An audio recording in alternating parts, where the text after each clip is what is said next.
गजाननं भूतगणादिसेवितं कपित्थजम्बूफलसारभक्षितम् उमासुतं शोकविनाशकारणं नमामि विघ्नेश्वरपादपङ्कजम्। सदाशिवसमारम्भां शङ्कराचार्यमध्यमाम् अस्मदाचार्यपर्यन्तां वन्दे गुरुपरम्पराम्। अपारकरुणासिन्धुं ज्ञानदं शान्तरूपिणं श्रीचन्द्रशेखरगुरुं प्रणमामि मुदान्वहम्। देवे देहे च देशे च भक्त्यारोग्यसुखप्रदं बुधपामरसंसेव्यं तं श्रीजयेन्द्रं नमाम्यहम्। नमामः शङ्करान्वाख्यविजयेन्द्रसरस्वतीं श्रीगुरुं शिष्टमार्गानुनेतारं सन्मतिप्रदम् श्रीसत्यचन्द्रशेखरेन्द्रसरस्वतीस्वामिने नमः। सर्वमङ्गलमाङ्गल्ये शिवे सर्वार्थसाधिके शरण्ये त्र्यम्बके देवी नारायणि नमोऽस्तुते। जय नारायणि नमोऽस्तुते। ఆత్మీయ బంధువులందరికీ కూడా హృదయపూర్వక ధన్యవాదాలు. దేవుని స్వరం ప్రథమ భాగము. విషయము ప్రపంచం అంతటా వ్యాపించిన మతం. అనుగ్రహ భాషణం కాంచి కామకోటి పరమాచార్య స్వాముల వారు. ఈనాడు మనం హిందూ మతం అని పిలుస్తున్నది ఒకప్పుడు ప్రపంచమంతటా వ్యాపించిన ఒకే ఒక్క మతం. లోకమంతటా ఉన్నది ఒకే మతం కావటం చేత దానికి ఏ పేరు పెట్టవలసిన సందర్భం రాలేదు. అందువల్లే మన ప్రాథమిక ధర్మ గ్రంథాలలో కూడా ఎక్కడా దీనికి ఒక పేరు అనేది లేదు. ఇది నా అభిప్రాయం. ఏ పురాతత్వ పరిశోధనలు గమనించినా ఇతర దేశాలలో కూడా వైదిక మతం ఆనవాళ్లు కనిపిస్తాయి. ఉదాహరణకు ఈజిప్ట్లో ఒక పురాతత్వ అవశేషం బయటపడింది. సామాన్య శకానికి 1300 సంవత్సరాలకు పూర్వం ఇద్దరు రాజుల మధ్య జరిగిన ఒక సంధికి సంబంధించిన సంధి పత్రం అది. దాన్ని తవ్వి తీశారు. దానిలో ఈ సంధికి మిత్రావరుణులు సాక్షులు అని చెప్పారు. మిత్రావరుణులు అంటే మన వేదంలో చెప్పబడిన దేవతలు. మాడగాస్కర్లో స్థలాల పేర్లలో 70% పేర్లు సంస్కృత మూలాలు కలిగినవా అనిపిస్తున్నాయి. రామ్సేస్ అనే ఒక రాజనామానికి రామతో సంబంధం ఉన్నది. దక్షిణార్ధ భూగోళంలో మన మత సంకేతాలతో పోలిన పలు సంకేతాలు కనపడతాయి. మన నవరాత్రి సమయంలో మెక్సికోలో ఒక ఉత్సవాన్ని చేస్తారు. దాని పేరు రామసీత. ఎక్కడ భూమిని తవ్వినా పిళ్ళయ్యార్ అనగా వినాయకుని విగ్రహాలు బయటపడతాయి. స్పానిష్ జాతి వారు ఆ దేశంలో ప్రవేశించి ఆక్రమించే ముందు అక్కడ మూల నివాసులు ఆగ్దెక్ట్స్ అని అంటారు. ఇది ఆస్తిక అనే పదానికి వికృత రూపం. పెరు దేశంలో సరిగ్గా విషు అనగా చైత్రమాసం మొదటి రోజు ఉత్సవం నాడు జనులు సూర్యుడికి పూజలు చేస్తారు. వాటిని ఇంగామ్స్ అంటారు. ఇనహ అంటే సూర్యుడు. మనం శ్రీరాముడు ఇనకుల తిలక అని అంటున్నాము కదా. నేను ఒక పుస్తకంలో Spencer Gillen native traits of Central Australia 128, 129 పుటలు, sir Baldwin Spencer and Francis J Gillen native tribes of Central Australia కొండజాతి వారు నగ్నంగా నృత్యం చేయడం చూశాను. ఆ చిత్రం కింద వాక్యం శివనృత్యం అని ఉన్నది. దాన్ని జాగ్రత్తగా పరిశీలించాను. ఇది నర్తకుని నుదుట 3వ కన్ను చిహ్నం చిత్రించి ఉన్నది. బోర్నియో దీవులలో ఒక పెద్ద అడవిని కాకులు దూరని కారడవి అని భావిస్తారు. అక్కడికి సృష్టి మొదలు అంతవరకు ఎవరూ అడుగు పెట్టలేదు. అక్కడికి వెళ్ళి పరిశోధనలు చేసినప్పుడు 7 శిలా శాసనాల్లో ఒక పత్రం దొరికింది. దాని మీద మన గ్రంథలిపి అక్షరాలు కనిపించాయి. ఆ పత్రం మీద ఈ క్రింది సమాచారం ఉన్నది. ఒక రాజు ఒక యజ్ఞాన్ని చేశాడు. ఆ యూపస్తంభం ఒకే చోట పెట్టబడింది. అతడు బ్రాహ్మణులకు కర్పగా వృక్షాలను కానుకగా ఇచ్చాడు. దీనిని కోటి మూల్వర్మన్ యూప శాస్త్రం అని అంటారు. మన ధర్మాన్ని చూసి నవ్విన విదేశీయులే వీటిని కనుగొని ప్రచురించారు. ఇంతేకాదు, ఇంకా కూడా ఉన్నది. నాకు అనిపించింది చెబుతున్నాను. అది నవ్వు పుట్టించేదిగా అనిపించవచ్చు. యాగాశ్వం కోసం సగరపుత్రులు భూమిని తవ్వుతూ పాతాళ లోకం దాకా వెళ్ళిపోయారు. ఆ సందర్భంలో ఏర్పడింది కనుక మహాసముద్రం, సాగరం అని పిలువబడుతుంది. చివర గుర్రం కపిల మహర్షి ఆశ్రమం దగ్గర ఉండడం వారు చూశారు. ఆయనే ఆ గుర్రాన్ని దొంగలించాడనుకుని ఆయన వారు హింసించారు. ఆయన వారిని తీక్షణంగా చూస్తాడు. ఆ ఒక్క చూపులోనే వారు బూడిదగా మారిపోయారు. ఇది రామాయణంలోని ఒక కథ. మనకు సరిగ్గా అవతలి పక్క ఉన్న అమెరికాను పాతాళంగా తీసుకుంటే అక్కడున్న కపిలారణ్యం ఇప్పుడు కాలిఫోర్నియా కావచ్చు. కపిలారణ్యం వికారంగా చెంది కాలిపారణ్యంగా అయ్యి కాలిఫోర్నియాగా పరిణామం చెంది ఉండవచ్చు. మరుదైగా అయినట్టే ఇది కూడా అయి ఉండవచ్చు. దాని దగ్గరలోనే హార్స్ ఐలాండ్, గుర్రాల దీవి, యాష్ ఐలాండ్, బూడిద దీవి ఉన్నాయి. సాగరం గురించి నాకు మరొకటి అనిపిస్తుంది. సహారా ఎడారి ఒకప్పుడు సముద్ర ప్రాంతం అని అంటారు. సాగరమే సహారాగా మారి ఉండవచ్చు. ఇట్లా ప్రపంచమంతటా మన మతానికి చెందిన ప్రతీకలు ఉండటం చూసి కొందరు పరిశోధకులు, మన వాళ్ళు కొందరు అక్కడికి పోయారు, ఆ దేశపు వారు ఇక్కడికి వచ్చారు, పలు ఇచ్చి పుచ్చుకోవడాలు జరిగి ఉండవచ్చు అని అంటారు. కానీ నా అభిప్రాయంలో మాత్రం ఒకే ఒక ధర్మం ప్రపంచమంతటా ఉండేది. ఈ అవశేషాలు అన్నీ మొదటి నుంచి అక్కడ ఉండేవారికి చెందినవి కావచ్చు. ఒక 2000 లేదా 3000 సంవత్సరాల దరిదాపుల చరిత్రకాలానికి చెందిన ఈ సాక్ష్యాలను చూసి పరిశోధకులు భారతీయులు ఈ దేశాలకు చేరి అక్కడ పూర్వం ఉన్న నాగరికతలను వేశారు. తమ హిందూ నాగరికతను ప్రవేశపెట్టారు, లేదా ఆ నాగరికతలు హిందూ నాగరికతలోకి విలీనం చేసుకోబడ్డాయి అని అంటారు. కానీ వివిధ దేశాల్లో 4000 సంవత్సరాలు ఇంకా పాతవైన అవశేషాలు కూడా దొరుకుతాయి. మరొక విధంగా చెప్పాలంటే ఈ దేశాలలో నాగరికత ప్రారంభమయ్యేసరికి ఈ సనాతన ధర్మం అంశాలు అప్పటికే ఉన్నాయి. ఈ దేశాలలో ఆదివాసులకు ప్రత్యేకమైన మతాలు ఆ తరువాత కాలంలో వచ్చాయి. ఈ విధంగా గ్రీసు దేశంలో ఒక ప్రాచీన మతం వచ్చింది. అందులో పెద్ద పెద్ద గుళ్ళు కట్టారు. జనులు ఆ గుళ్లలో ఆరాధనలు చేసుకునేవారు. ఈ మతంలో కూడా సనాతన ధర్మం అంశాలు కనిపిస్తాయి. క్రీస్తు జీవితకాలం కన్నా ముందు క్రీస్తు నివసించిన ప్రదేశంలో సెమిటిక్, హిబ్రూ మతాలు ఉండేవి. ఒక రకమైన వర్ణాశ్రమ విభజనతో సహా ఈ మతాలలో వైదిక మతపు అంశాలు ఎన్నో కనిపిస్తాయి. మెక్సికోలోని మూలవాసులు వివిధ మతాలను అవలంబిస్తారు. వారు ప్రకృతిలోని వివిధ అంశాలలో దివ్యత్వాన్ని చూశారు. అచ్చం వేదాలలో చెప్పినట్టుగానే వాటిని వివిధ దేవతలుగా ఆరాధించారు. ఈ అబారిజన్లకు కూడా చాలా ఆధారాలు ఉండేవి. ఒకప్పుడు ఉచ్చదశను అందుకున్న గ్రీకు, హెలెనిక్ మతంతో సహా ఈ మతాలు ఏవి ఈనాడు జీవించలేవు. ఇప్పుడు ఈ స్థలాల్లో అంతటా క్రైస్తవమే ఉన్నది.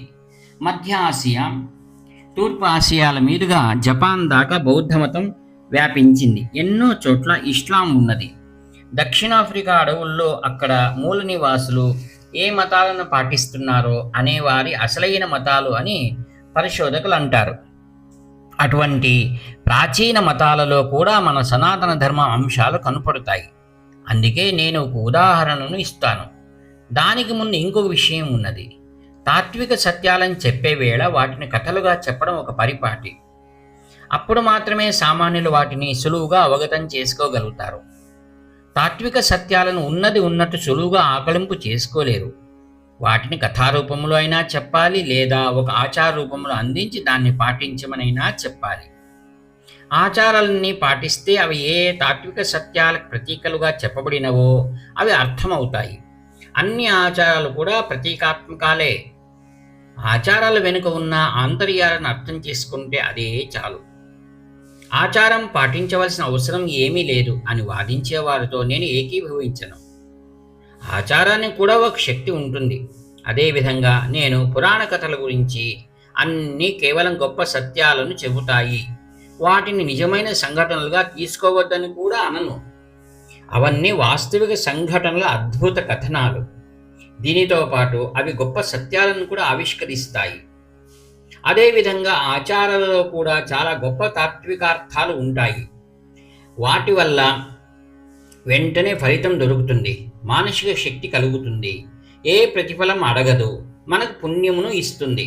కానీ చాలా కాలం గడిచేటప్పటికి అట్టి కథలు, ఆచారాలు మన అంతరార్థాలైన తాత్విక సత్యాలను కోల్పోతాయి.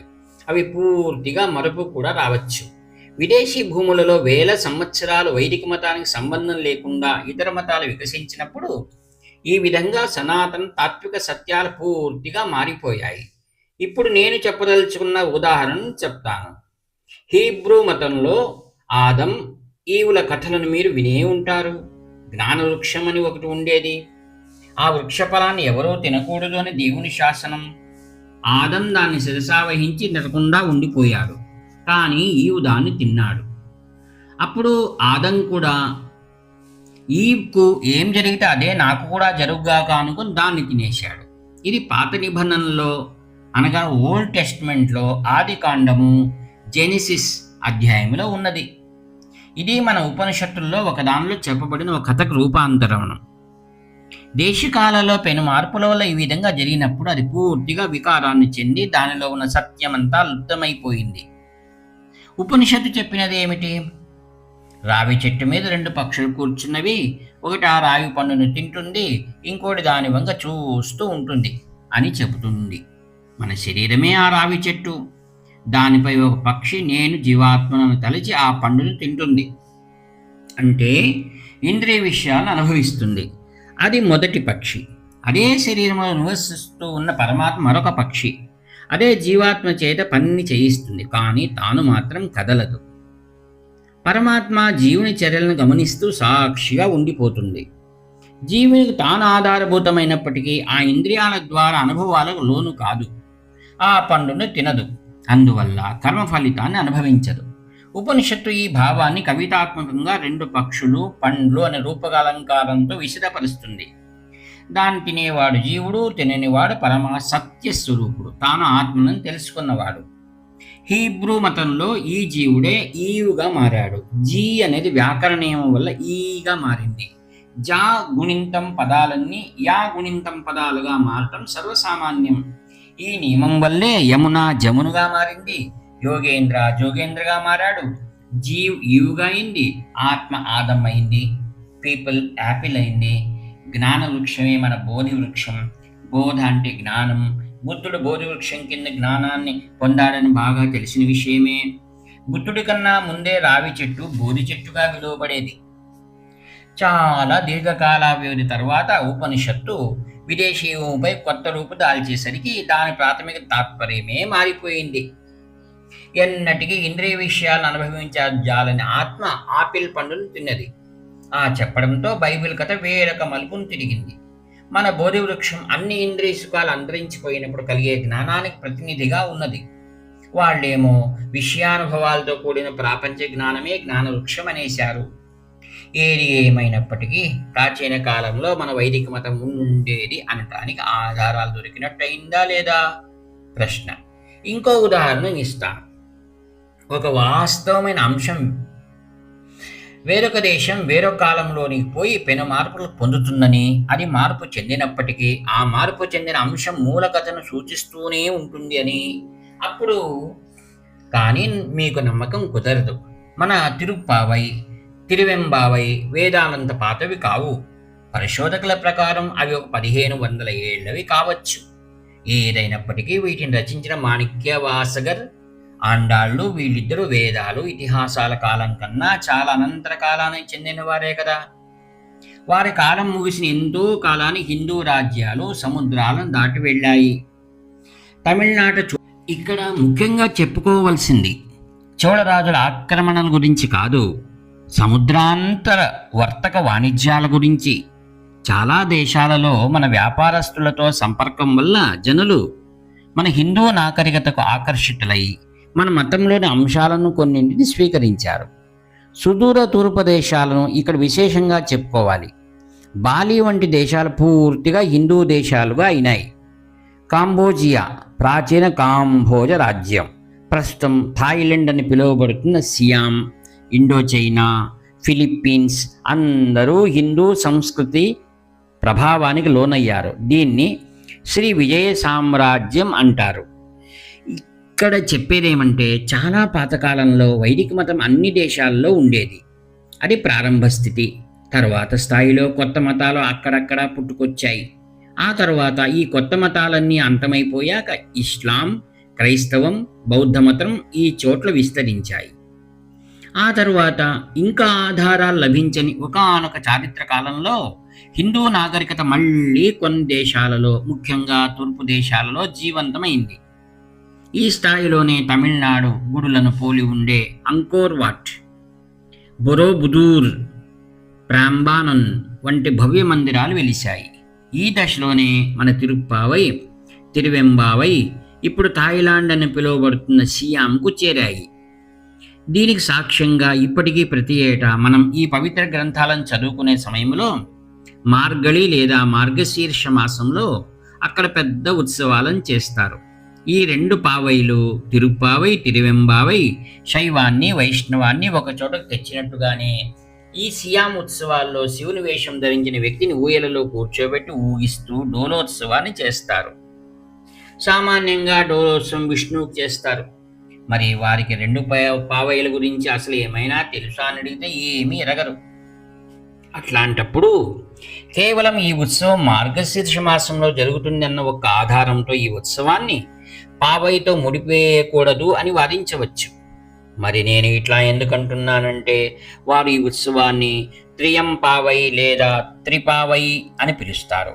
ఇప్పుడు బైబిల్ చదివే వారెవరికి ఉపనిషత్తుల గురించి ఏమీ తెలియదు, కానీ ఉపనిషత్తుల నుండి వచ్చిన కథ మాత్రం తెలుసు. థాయిలాండ్లో జనులు పూర్తిగా తిరుప్పావై, తిరువెంబావై చదవటం మర్చిపోయారు. అయినా కానీ వారు ధనుర్మాసంలో మార్గశీర్షంలో చేసే డోలోత్సవం మాత్రం అదే. శివుడి వేషం వేసుకున్న వారికి డోలోత్సవం జరిపే పండుగ ఇప్పటికీ త్రిపావై, త్రియంపావై అనే పేర్లు నిలిచి ఉన్నాయి. చరిత్ర గ్రంథస్థమైన కాలంలోనే అంత మార్పు వచ్చి ఉంటే విదేశీ భూభాగాలలో 3-4 వేల సంవత్సరాల్లో ఇంకా వికృతమైపోవా? ప్రశ్న. ఇంతగా మార్పులు వచ్చినప్పటికీ వైదికాచారాల గుర్తులు ఇప్పటికే ఇదిగో మేము ఇక్కడ ఉన్నామని సూచిస్తున్న వాటిలా మన ముందుకు వస్తాయి. మన మతం సంకేతాలు చరిత్ర రచనాకాలానికి కూడా పూర్వకాలానికి చెందిన ఆదివాసుల జాతుల్లో కనిపిస్తున్నాయంటే అర్థమేంటి? ప్రశ్న. అక్కడ ఏ నాగరిక జీవితము లేని ప్రాచీన కాలంలో ఇంత సుదూర ప్రాంతాలకు వారితో వ్యాపారం చేసేందుకో, వారిపై దండెత్తడానికో భారతీయులు అక్కడికి వెళ్ళి తమ సంస్కృతిని వ్యాపింపజేశారు అని ఎవరైనా సూచిస్తే అది సరైన మాట కాదు. అందుకే నాకు ఏమనిపిస్తుందంటే అది ఇక్కడి నుంచి తీసుకుని పోయి ఒకానొక పరిచయం చేసింది కాదు. ప్రాచీన కాలంలో ఒకప్పుడు వైదిక మతం మాత్రమే ప్రపంచం అంతటా ఉండేది. తరువాత కాలంలో అవి మళ్ళీ మార్పులు చేర్పులను చెంది ఇప్పుడు ఆయా దేశాలలో మూల మతాలు అని చెప్పబడుతున్నాయేమో.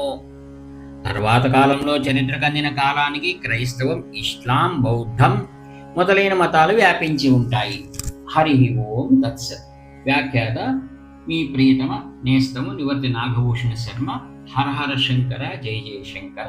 హర హర శంకర జై జయ శంకర. హర హర శంకర జై జయ